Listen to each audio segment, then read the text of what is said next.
Isothermal का मतलब क्या होता है? ना हीट ले सकता है ना दे सकता है, लेकिन वो डेल्टा टी बराबर 0 आ जाएगा तो गलत हो जाएगा। टेम्परेचर 0 तो चेंज इन टेम्परेचर 0 है, तो दोनों बॉडी का टेम्परेचर सेम होगा, ये आपको बोलना है। पहले जो टेम्परेचर था वही बाद में, यानी आइसोथर्मल प्रोसेस वो प्रोसेस होता है जहाँ पे डेल्टा टी क्या होता है? 0। दो चीजें हमने बताया था, सुनिए। एक डेल्टा टी 0 आइसोथर्मल का मतलब, और एक्सपेंशन का मतलब हमारे क्या होगा? एक गैस क्या करेगा? एक्सपेंड करेगा, यानी उसका जो चेंज इन वॉल्यूम आएगा वो क्या आएगा? पॉजिटिव आएगा कि नेगेटिव आएगा? एक्सपेंड अगर हो रहा है बाद वाला वॉल्यूम बड़ा हो जाएगा ना, तो बड़ा में से छोटा घटाएंगे तो क्या आएगा? पॉजिटिव आएगा ना। 5 में से 3 या 2 ही ना, तो 5 पॉजिटिव होगा। समझ में आ रहा है? कंसेप्ट लेके चलिए आप, कहीं से भी भटके नहीं। अगर कंसेप्ट है तो आप लाइन पे आ जाएंगे, है ना। मान लीजिए आप रास्ते भूल गए, आप कहीं जा रहे हैं और अगर आपको मेन रूट पता है ना, तो आप हमेशा वहां पहुंच जाएंगे, कहीं भी भटक गए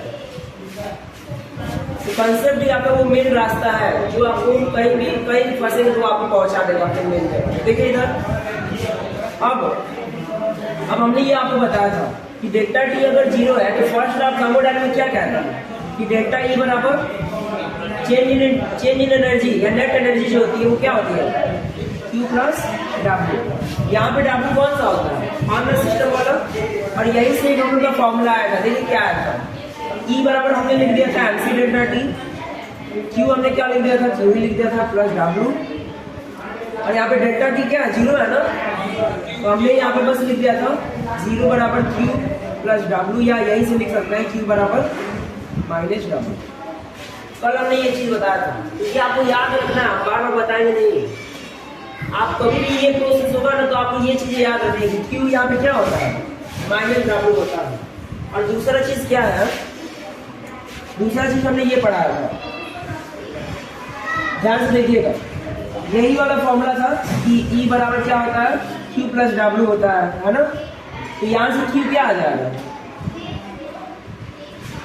डेल्टा E प्लस W आ जाएगा, है ना।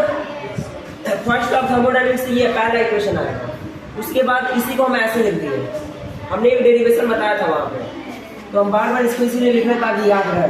अब Q को अगर हम डेल्टा के फॉर्म में लिखे तो डेल्टा के फॉर्म में ये कैसे लिखा जाएगा? इसको ऐसे लिखा जाएगा ना, डेल्टा Q बराबर delta E plus P delta, ऐसे लिख सकते हैं। ध्यान से देखिएगा। अब यहाँ पे जो डेल्टा Q है ना, वो किसके बराबर? डेल्टा E और प्लस P डेल्टा V के। और आपको पता होगा अगर प्रेशर क्या है, अगर प्रेशर कांस्टेंट है, बट यहाँ पे प्रेशर तो कांस्टेंट नहीं है, यहाँ पे क्या कांस्टेंट है? टेम्परेचर ना।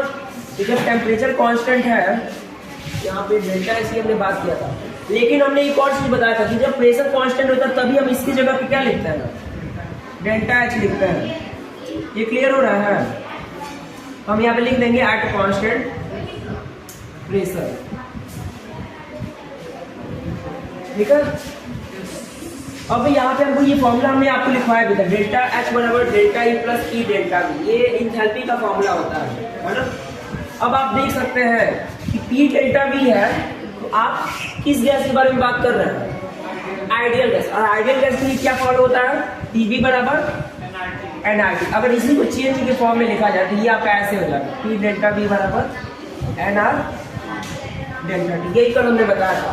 तो यहाँ पे P डेल्टा V आ रहा है, इसके जगह पे बस क्या लिख देंगे? लिख दीजिए डेल्टा E बराबर, मतलब डेल्टा E प्लस N है तो यहाँ पे 1 मोल क्लिक कर दीजिए, लिख दीजिए फॉर 1 मोल। क्या लिख दीजिए? 1 मोल गैस के लिए, आइडियल गैस के लिए, ये हो जाएगा R डेल्टा T। क्लियर है? कैसे आइडियल गैस की इक्वेशन को यूज करते हैं, कल हमने यही पढ़ाया था। अब यहाँ पे ये वैल्यू क्या आ जाएगा? 0 ना, तो यानी आपका ये आ जाएगा।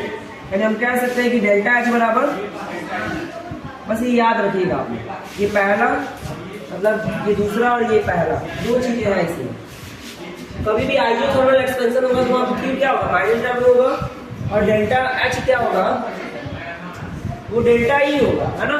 और डेल्टा E अभी हमने यहाँ पे आपको बताया है, डेल्टा E यहाँ पे MC डेल्टा T होता है, तो delta E mc delta T होता है, तो यहाँ पे ये हो जाएगा mc डेल्टा टी, और ये आपका ये भी जीरो आ जाएगा। यानी ये दो चीज आपको याद रखना है कि डेल्टा एच भी जीरो आएगा और क्यू माइनस क्यू जो है माइनस डब्ल्यू आएगा। लिख लीजिए इसको, लिखा हुआ है आपने, और जो लोग नहीं लिखे हुए इतना स्पेस अपने हिसाब से छोड़ लीजिए, है ना। और ये जो वैल्यू आता है ना, ये इंटरनल एनर्जी का ही है कि नहीं। कोई भी अगर सिस्टम है उसका इंटरनल एनर्जी होगा वही तो उसकी नेट एनर्जी बताएगा। आपके अंदर कितना एनर्जी है वो आप इसी से तो पता चलेगा, कितना आपके अंदर खाया पिया है, कितना अनाज है कि नहीं। वो कंज्यूम होगा, उसी से आपकी एनर्जी पता चलेगी। आपके अंदर कितना डीजल पेट्रोल डाला जा रहा है, या आप मशीन मान लीजिए कोई मशीन है, जनरेटर है, उसमें कितना डीजल पेट्रोल फ्यूल कितना डाला जा रहा है, उस फ्यूल पर डिपेंड करता है कि इंटरनल एनर्जी कितनी है। और वही हमारी नेट एनर्जी भी होती है, अभी आप आगे पढ़ेंगे वहाँ पे बताइए। तो ये जो है ये इंटरनल एनर्जी के ही बराबर होती है किसी भी बॉडी। और हमने फॉर्मूला भी लिखा था, जो इंटरनल एनर्जी होती है वो kinetic energy, translational energy, rotational energy, vibrational energy, electrostatic energy और बहुत से एनर्जी का सब होता है, बताया था। चलिए अब हम आगे बढ़ते हैं, मिटा देते हैं इसको, याद रखिए। तो ये पहला पॉइंट था। अब आपको इसी पहले पॉइंट में आपको हमने एक छोटा सा पॉइंट लिखवाया था। इसमें क्या था, आपको इसी एक्सपेंशन में वर्क डन कैलकुलेट करना था। क्या करना था, वर्क डन। हेडिंग हमने यही लिखवाया था, work done in reversible isothermal expansion. Question का प्रैक्टिस हो रहा है। लेकिन जब पढ़ लेंगे ना उसके बाद शॉर्ट में रिवीजन कराएंगे तो और अच्छी समझ में आएगा, है ना। बात ये है कि ये कुछ कंसेप्ट वाला प्रोसेस है, एक भी स्टेप छोड़ेंगे ना तो आपको दिक्कत होगा। क्लियर है, एक पॉइंट का इंपॉर्टेंस है। अब देखिए यहाँ पे क्या हो रहा है, बस उष्मा का ही मोशन हो रहा है, ठीक है ना। अब देखिए यहाँ पे आपको वाटर निकालना है, रिवर्सिबल प्रोसेस है। रिवर्सिबल प्रोसेस किसे कहते हैं, जब कोई सिस्टम पहले अवस्था से दूसरी अवस्था में जाता है, पहले स्टेट से दूसरी स्टेट में, यहाँ से हो गया यहाँ पे और वापस ही यहीं पे आ गया, इसी प्रोसेस को क्या कहा जाता है, इसको कहा जाता है रिवर्सिबल प्रोसेस। मान लीजिए सॉलिड था, ये लिक्विड था, बाद में लिक्विड से फिर से सॉलिड बन गया, तो वो रिवर्सिबल प्रोसेस है। उत्क्रमणीय बोला जाता है ना, उत्क्रमणीय प्रक्रिया, उत्क्रम प्रक्रिया या उत्क्रमणीय ऐसे कुछ होता है, ठीक है ना। रिवर्स उत्क्रम, रिवर्स ऑर्डर पढ़ते हैं आप लोग, उत्क्रम। क्लियर हो रहा है। अब चलिए अब इसी को हम लोग सॉल्व करते हैं। हमने कल आपको एक फिगर बनवाया था ऐसे कि एक्सपेंशन हो रहा है, यहाँ पे आइसोथर्मल एक्सपेंशन हो रहा है। ध्यान से इधर देखिए, इधर देखिए, आइसोथर्मल एक्सपेंशन हो रहा है। तो दो फिगर हमने बनवाया था, लिख लीजिए, इसको बना लीजिए, इस हेडिंग के अंदर बनाना है। ये आपका पिस्टन है, इस पिस्टन से हम ऊपर से ना, हमारा इस सिस्टम में गैस भरा हुआ है। कौन सा गैस भरा हुआ है, इस सिस्टम में हम एक सिस्टम ले रहे हैं और इस सिस्टम में हमारा एक गैस भरा हुआ है। कौन सा गैस है, आइडियल गैस है। कौन सा गैस है, आइडियल गैस वो गैस होता है जो पीवी बराबर एनआरटी को फॉलो करता है, ठीक है। तो इसमें गैस है, अब ऊपर से हम प्रेशर अप्लाई कर रहे हैं। क्या अप्लाई कर रहे हैं, क्या हुआ, डेल्टा ई को डेल्टा यू लिख सकते हैं, ये बोल रहे हैं। हाँ लिख सकते हैं।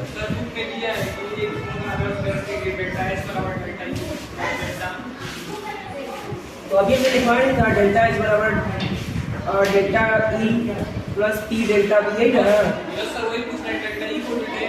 हाँ लिख सकता, अभी तो हमने बोला है यही वाली जो यही एनर्जी इंटरनल एनर्जी होती है। आप जो खाए पिए हैं, जो आप मान लीजिए डीजल पेट्रोल जो भी आपके अंदर गया है वही आपकी ऊर्जा को बताता है, अभी ना हमने बोला है।